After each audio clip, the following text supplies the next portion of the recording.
Hey everyone, welcome back to Corporate Decoder, the place where we try to uncork all the corporate secrets. And today we're diving into a filing that's packed with numbers, a business combination that's trying to go from a SPAC to a self-driving trucking powerhouse. Before we jump in, if you love getting straight talk about confusing corporate documents, then smash that subscribe button and join our community on Discord. It's linked right in the description below.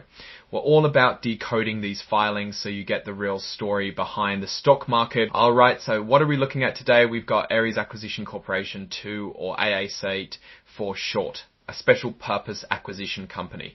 That's like a company formed just to buy another company, merging with Kodiak Robotics, a player in the self-driving truck world. And this document is the shareholders meeting. Notice and prospectus giving you all the details, and the big question is, will this combination actually drive Kodiak to success? Let's dive straight into the most important part, the financials, the tables that tell the real story of where this company is headed. First up, we see a lot of movement here, reflecting the ongoing deal process. AAC, Taste, Ash, and investments held in their trust account totaled around $558 million as of June 30, 2020, 2020, the roll of shareholders decided to get their cash back, about $7.1 million worth, even before the deal closed, and put out $7.1 million worth even before the deal closed. And that brings us to the core of the SPAC deal, the trust account. Because of the sale redemptions, the no redemption scenario shows ARCT having $561 million in cash for the combined company, but in the maximum redemption area, that number plummets to zero. This is a huge difference. It means Kodiak might be starting its public life with much less cash than hoped if many shareholders choose to cash out before the merger. Now, let's look at the ownership after the proposed merger. In the no redemption scenario, the original Kodiak folks keep about 77.8% of the company.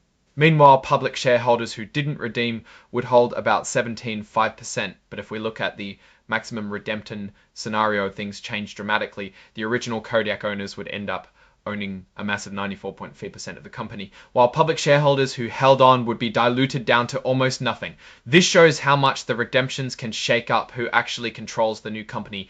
Looking at the total shares outstanding at closing, you can see it's over 2081 million in the no redemption scenario, and drops to 2032 million in the maximum redemption scenario. This gives you a picture of dilution and ownership stake changes.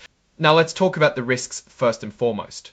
Kodiak is in the business of self-driving trucks, and that's a super challenging and rapidly changing field. They admit they might not reach profitability, and they have a limited operating history, meaning it's hard to judge their future success. The company has already lost a lot of money, over $69 million in 2024 alone. They also heavily rely on a few big customers like the US Army and Atlas Energy Solutions. Losing even one of these could really hurt their business. The legal and regulatory environment for self-driving vehicles is also a wild card, constantly changing.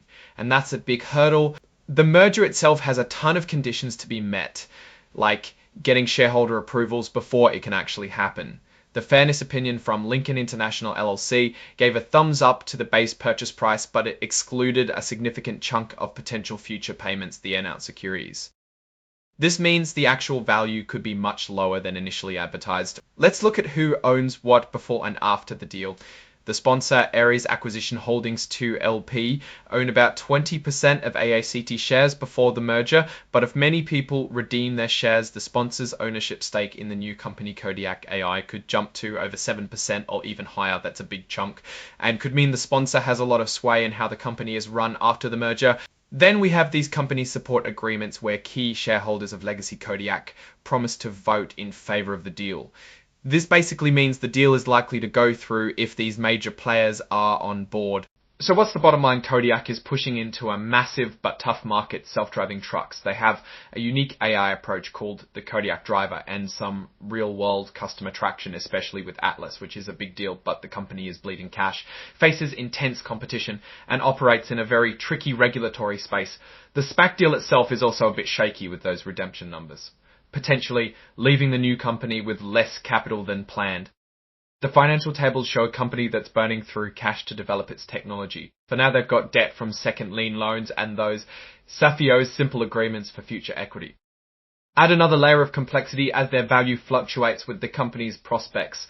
The redemption of AA6's public shares in the no redemption scenario alone is nearly $560 million, which paints a picture of how much capital could be flowing out. My take is that Kodiak has a compelling vision and some solid technological bragging rights, getting those driverless trucks onto the road, generating revenue and securing big customer commitments like Atlas is impressive, but this is a high risk, high reward play. The stakes are incredibly high and success hinges on a lot of factors falling into place. What do you guys think about this deal and Kodiak Robotics? Will they drive to success, or will this SPAC merger hit a dead end?